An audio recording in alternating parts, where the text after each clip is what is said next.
अस्सलाम वालेकुम दोस्तों, मां इलियास तरी ऐं तव्हां ॾिसी रहिया आहियो मुंहिंजो यूट्यूब चैनल थर थाक खे। कहिड़ा हालनि, ठीकु आहियो, ख़ुशि आहियो, तबियतूं ठीकु, जोड़ मतारा। अॼु असीं ॻाल्हि कंदासीं चपड़ी ऐं यकतारे जी दुनिया जो बादशाह फ़नकार अरबाब सोलंकी। छा तव्हांखे यादि आहे त हिकु दौरु हो हिन फ़नकार जो, हिकु पूरी टही, हिकु पूरो ॾहाको हो हिन फ़नकार जे उरूज जो। माण्हू अरबाब सोलंकी जो आवाज़ ॿुधण लाइ तरसंदा हुआ ऐं इंतज़ारु कंदा हुआ। हिन फ़नकार खे हिकु उरूज हो ऐं हिन जो पंहिंजो हिकिड़ो स्टाइल ऐं अंदाज़ हो ॻाइण जो। तंहिंजे करे ई सॼी सिंध में मशहूरु फ़नकार तौरु उभरी आयो।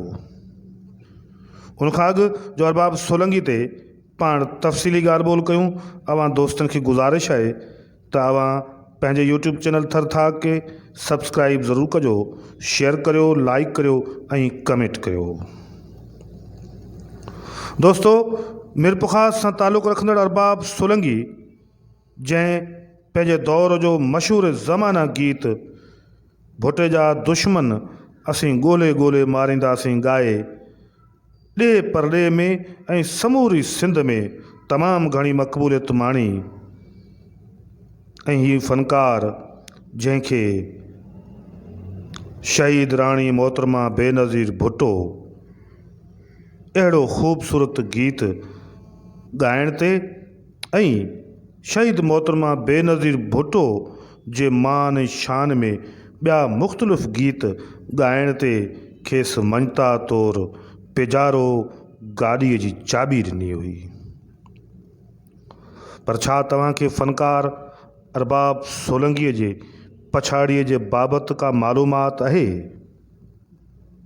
हा, यकीनी तौर ते पाण इन ते बि तफ़सीली ॻाल्हि ॿोल कंदासीं। मिरपुखास सां तालुक़ु रखंदड़ अरबाब सोलंकीअ खे जेके तमामु घणो सिंध जे माण्हुनि मान ऐं मर्तबो ॾिनो ऐं जेका मशहूरी मिली उन में मुख़्तलिफ़ शाइरनि जी शाइरी शामिलु आहे।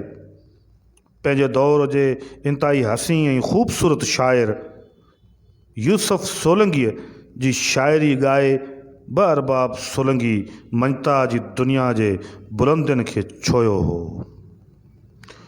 हिकु दौर में जॾहिं यूसुफ सोलंकी इहो मशहूरु ज़माना गीत लिखियो त कल रखी मूंसां यारी तो अॼु त चईं थो वाच वठी ॾे, ऐं इन गीत खे जॾहिं चपड़ी ऐं यकतारे जी दुनिया जे बादशाह फ़नकार अरबाब सोलंकी पंहिंजे अंदाज़ ऐं रिदम सां ॻायो त सॼी सिंध जे अंदरि नौजवाननि में इहो गीत पंहिंजे हिकु मुकमल फारम सां एॾो त मशहूरु ऐं पॉपुलर थियो जो सॼी सिंध में अरबाब सोलंकी जूं कैसेट हाउस ऐं जेके म्यूज़िक सेंटर सिंध जे मुख़्तलिफ़ शहरनि में मौजूदु हुया उतां हथो हथ विकामण लॻियूं।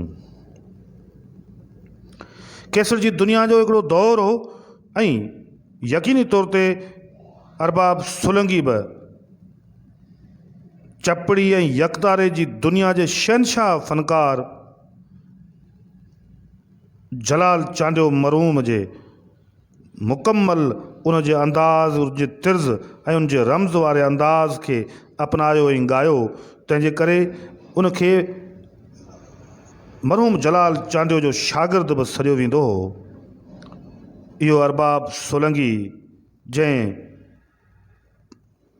शहीद मोहतरमा बेनज़ीर भुट्टो जी यादि में कई गीत ॻाया, उनजे सियासी कैरियर ऐं सियासी जदोजहद ते कई नवां गीत ॻाए मक़बूलियत माणी ऐं सॼी सिंध में संदसि आवाज़ जो जादू ईअं जागी उठियो, ईअं जागी पियो जो सॼी सिंध जो उहो केडर जो कंहिं दौर में शहीद ज़ुल्फ़िकार अली भुट्टो ऐं उनजे ख़ानदान सां इश्क़ ऐं मुहबत जी हद ताईं प्यारु कंदो हो, उहो अरबाब सोलंकी जूं कैसेटूं यकीनी तौर ते सानियो टेप रिकॉर्डर ऐं ॿियनि मुख़्तलिफ़ टेप रिकॉर्डर्स तां ॿुधणु लॻो।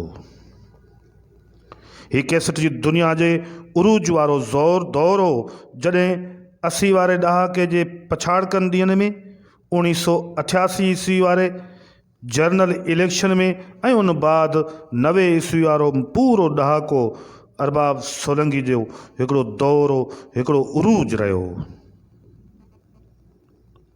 हिन ॿिया बि मुख़्तलिफ़ गीत ऐं मुख़्तलिफ़ जेको आहे सो मशहूरु ज़माना गीत थिया उहे ॻाया ऐं तमामु घणी मक़बूलियत माणी। ही उहो दौर हो जॾहिं अञा ताईं मरहूम जलाल चांडे जे कैसेटनि जो बि उरूज हुयो। माण्हू जलाल चांडो खे तमामु वॾे तइदाद में ॿुधंदा हुआ ऐं इन क़िस्म जे चपड़ी ऐं यकतारे ते ॻाईंदड़ पंहिंजे नए अंदाज़ ऐं नए स्टाइल सां सिंध जे मुख़्तलिफ़ क्लासिकल हथ जे हुनर वारनि झालरनि सां सिंगारियल जॾहिं इहो इन यकतारे जी तार खे अरबाब सोलंकीअ जहिड़ा फ़नकार छेड़ींदा हुआ त यकीन करियो शादीअ तोड़े सियासी जलसनि जे पिंडालनि में नौजवान झूमी उथंदा हुआ ऐं उहे गीत जे पछाड़ीअ लफ़्ज़ ताईं झुमरूं हणंदा डांस कंदा ऐं रक़्स कंदा रहंदा हुआ। अहिड़े म्यूज़िक, अहिड़ी कैसेट जी दुनिया ऐं अहिड़ी शाइरी जो हिकिड़ो पंहिंजो दौर ऐं पंहिंजो इमेज हो जंहिंखे यकीनी तौर ते सिंधी अदब में तनक़ीद जो निशानो तो बणाए सघिजे थो पर उनखे सिंधी अदब खां धार नथो करे सघिजे। ऐं पोइ हिकिड़ो दौरु आयो जो पाकिस्तान पीपल्स पार्टीअ खे इक़्तिदार बि मिलियो। 88 ईस्वी में शहीद मोहतरमा बेनज़ीर भुट्टो इलेक्शन खटे वज़ीर आज़म बि बणी ऐं उनखां पोइ बि कई भेरा वज़ारत उज़्मा जे मनसब ते पहुती। साॻे वक़्त ते पाकिस्तान पीपल्स पार्टी गुज़िरियल 3 टेन्योर्स में मुसलसल सिंध जे अंदरि बरसरे इक़्तिदार आहे ऐं हुकूमत में आहे। जियालनि जा हिकिड़ा पंहिंजा दौर हलनि पिया। जियालो हिन वक़्तु सिंध जे अंदरि हुकूमत सिंध जे सहकार सां ख़ुशहालीअ तरफ़ गामज़न आहे पर ही फ़नकार आहे अरबाब सोलंकी जंहिंजे ख़ानदान जी हिन महिल ताईं शायदि पाकिस्तान पीपल्स पार्टीअ का सार ऐं का परगोर लधी हुजे। सोशल मीडिया ते मौजूदु अंगनि अखरनि ऐं फाइल थियल पोस्टनि तोड़े मुख़्तलिफ़ आर्टिकल्स में इहो मुख़्तलिफ़ राइटर्स पारां लिखियो वियो आहे त हिकिड़ो दौरु अहिड़ो बि आयो जो हयाती जे पछाड़कनि ॾियारनि में सिंध जी चपड़ी ऐं यकतारे जी दुनिया जो ई बादशाह फ़नकार मिरपुखास जे रोडनि ते ख़ैरात घुरण ते मजबूर थींदे नज़र आयो। कसम पुरसी ऐं ग़ुरबत जी इंतिहा दर्जे जी ख़तरनाक दुनिया सां झेड़ींदे अरबाब असां खां विछड़ी वियो।